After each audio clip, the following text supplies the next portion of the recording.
Olá, continuando sobre nossa aula sobre doenças transmissíveis, hoje vamos estar falando sobre controle de infecção hospitalar.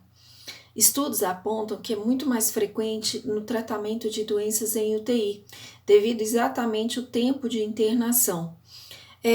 Quais são as fontes de infecção hospitalar? São pessoas, pacientes, funcionários e visitantes que mantêm um contato maior dentro da área hospitalar.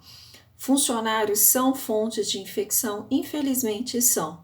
Às vezes por um próprio descuido humano, que a limpeza correta, a lavagem correta das mãos, às vezes processos de uso corretos de EPI faz com que eles sejam fontes de contaminação, de infecção.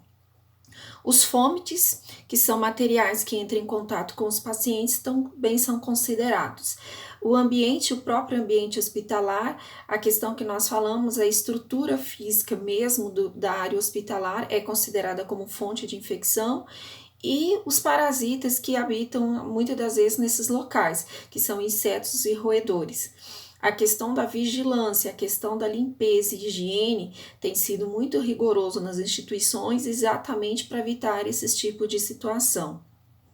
E aí nós devemos obter um controle para diminuir essa infecção. Como é que nós vamos obter esse controle? Diminuindo o número de micro-organismos nas diferentes fontes e diminuir as oportunidades para que esses micro-organismos entrem num hospedeiro, no caso que eles habitem no local específico. E aí nós vamos o que nós vamos fazer para que isso não aconteça, que não haja infecção. Nós vamos ter as técnicas assépticas, a descontaminação e a esterilização. Dentro da área hospitalar ou dentro de uma área ambulatorial, esse processo é bastante rigoroso. Exatamente, quando você utiliza um material que está contaminado, você está abrindo portas para que o micro-organismo ele possa entrar nesse hospedeiro. Quando ocorre a infecção, dependendo do micro-organismo, por exemplo, o caso do Pseudomonas, que é muito grave, a pessoa ela deve ser isolada e seguir os protocolos padronizados pelo Ministério da Saúde juntamente com a instituição e controlar essa infecção específica. Existem 3 meios de barreira de proteção: a física, que é o uso de EPIs, a ventilativa, que é o fluxo de ar laminar, e a germicida, que é a desinfecção e esterilização dos fômites. Dentro da área hospitalar, nós temos uma comissão chamada CCIH, que a função deles é exatamente controlar esse tipo de problema.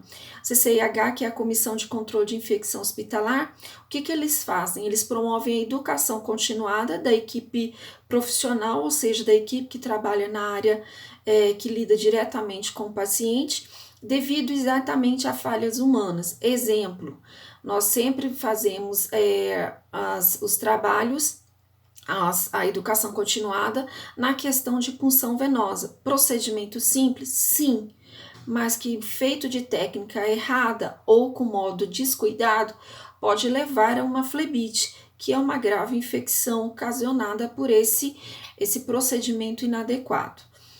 A função também do CCIH é o sistema de investigação, ficando atento para a taxa de incidência das infecções, a taxa de prevalência, a taxa de infecção, a questão dos cuidados com as cirurgias e a taxa de letalidade. Outra função também é o tipo de desinfecção que vai ser feito, que será usado e as técnicas que serão usadas. E a comissão também ela é uma comissão que atualmente ela é obrigatória dentro das instituições hospitalares. E aí falamos de vigilância epidemiológica. Como o próprio nome diz, é vigiar os casos suspeitos ou confirmados das doenças transmissíveis. Como que nós vamos fazer isso? Através do isolamento, da quarentena, do isolamento individual ou até mesmo da quarentena individual ou da coletividade.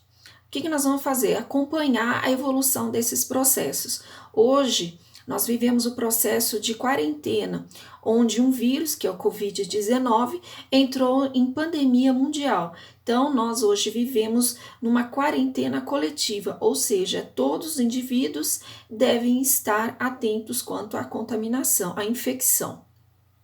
No Brasil, existe um sistema de vigilância epidemiológica que foi estabelecido principalmente em 1975 para a campanha de erradicação da varíola. Se tornou inclusive um decreto. Várias doenças, depois disso, foram incluídas nesse grupo, como, por exemplo, a malária, a hanseníase, a tuberculose, a febre amarela, a febre tifoide, a meningite, dengue, entre outras. Aí eu coloquei para vocês hoje alguns links do Ministério da Saúde para vocês estarem acompanhando algumas fichas de notificação e alguns históricos de notificação que o próprio Ministério da Saúde colocou, ok?